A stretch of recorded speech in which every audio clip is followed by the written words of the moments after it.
What do you think of when you think of ISIS? Terrorist. What do you think of when you think of ISIS? Terror. Why do you think ISIS does what they do? Because they're evil. They're evil. They're very... Who is this Isis? Is it the Egyptian goddess? Is it a single person? I'm afraid not. ISIS refers to a terrorist group named the Islamic State of Iraq and the Levant. Born from Al-Qaeda, specifically the Iraqi faction, Al-Qaeda Iraq or AQI, it became something more, something darker. It currently still creates chaos and panic across the world, including things from bombing Russian jets to creating terror in Paris. We will observe them now.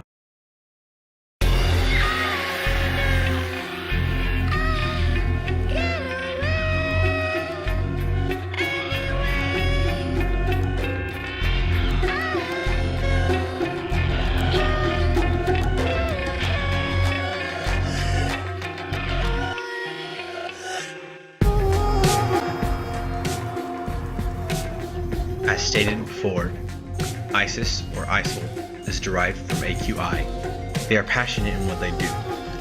The decisions they claim are in accordance with the prophetic methodology, which means following the prophecy and example of Muhammad in a punctilious fashion.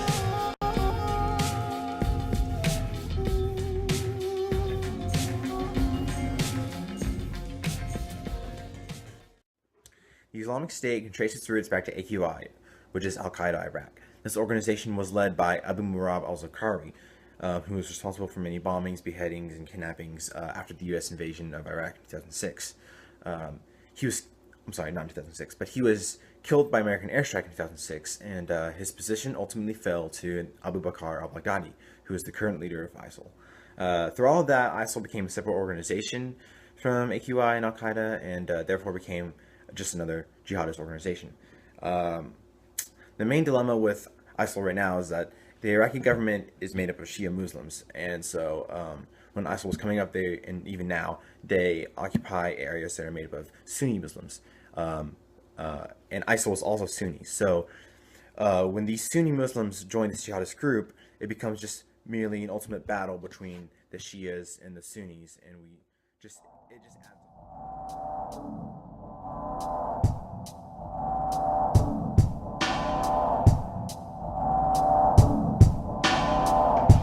So if ISIL has separated themselves from other organizations like Al-Qaeda and AQI and have become their own state, how are they so successful? There are only one nation, only one band of terrorists. How are they able to influence the rest of the globe? And why is their influence so strong?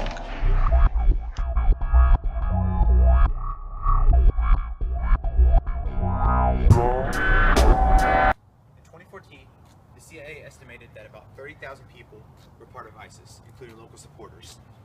They also believed that this number was growing.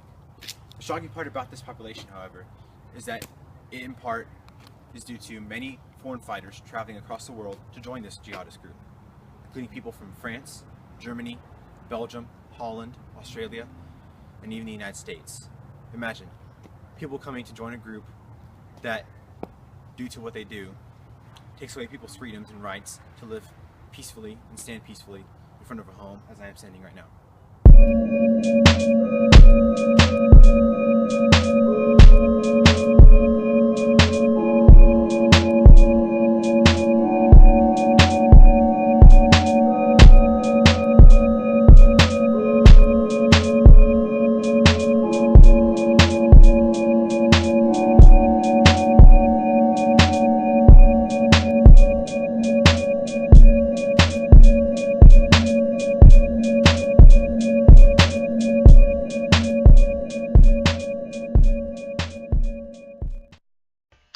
What is ISIS's motivation?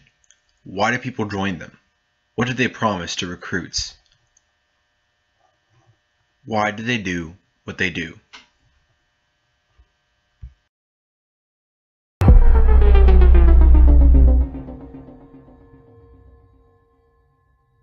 The jihadist violence, in a certain perspective, we can say is a reaction to, maybe a reaction to this Muslim anger and violence. And this anger and violence is maybe a reaction to like the marginalization of Muslims. So, this could be also a good example with Western jihadists. So what I'm saying is, people may have the stereotype where they see a Muslim, they think violence, and they think terrorists, which is what we have now. And this jihadist reaction, it has been proven in studies that some Western jihadists, especially, are marginalized or alienated, and so therefore, so they have nowhere to look. They're being bullied in their own country, in their own homeland, where they're supposed to feel comfortable, and they don't have any home. And then here comes a group such as ISIL that promises things, we are like you. We have, we are all like you. We can support you. We will not bully you. We will not discriminate you. But just help us fight this war against the whole world. And, especially young people, they think, wow, this is great. Except for the part where they actually go and they're recruited and they see the goals and they see what the group really wants to do. And we find out, unfortunately, that it's never been about religion. It's always been about politics. And, so I think that has one thing to do with it. It's just the fact that, especially now, that, after many years, a stereotype has developed that, the influence of ISIS is, what they say, word of mouth that, hey, this group is promising this, let's go over there, let's go join them. And unfortunately, that's not what it is. I mean, and it all goes back many years. I mean, you can start, with like the Ottoman Empire in Syria. You can start with all these people taking control of land. It's always been about territory. I mean, not always, but there are many religious parts of it, religious elements, but overall, it's been a mixture of both. And I feel like using religion ties people together, and that's what gets people attracted to it. Now, we can say the main start of this whole violence and this whole tension in the Middle East, one part of it, especially with this group there now, it may be, people, the Israelis, the people, the land, the Holy Land, the Palestinian lands being given to these people in Israel and everything, and, and like in the Crusades, we see how the Muslims use this religion, the Catholics use their religion to kind of say, hey, we're doing a war because of this, and this is how religion ties into politics. We see how this influence, many people believe in this, so they follow the politics. And with all this violence influencing everybody, and the scholarly consensus of the violence, you see that it affects people psychologically, what they see out in the world. So now we have these people thinking, wow, what if I could do this too? And, that just affects people. So as far as playing people's minds and lying to people, especially young people, targeting these recruits, these possible recruits, what are law enforcement doing about it? Well, we can't affect what people like, it's just wired into us. We can't affect their desires. We can't affect the motives. However, we can stop people from manipulating others. We can stop the recruiters that are gathering the followers. ISIS is responsible for a little over 5% of civilian deaths in Syria, and maybe more. If they're so powerful, do we believe that they can succeed? And if they do, what would happen? What would go on? How would the world continue? It is true that ISIS has a lot of land, but their only strategy right now is cruelty. It is bad enough that Syria has been in civil war for many years now, and many have been killed in the war. Now that ISIL has come in and threatened many nations, many minorities, including Christians, women, many others, things just get harsher and tougher for Syria. We must save them. We must help create peace in the Middle East. We gon' be alright. We gon' be alright. We gon' be alright. Do you hear me? Do you feel me? We gon' be alright. We gon' be alright. Huh? We gon' be alright. We gon' be alright. Do you hear me? Do you feel me? We gon' be alright.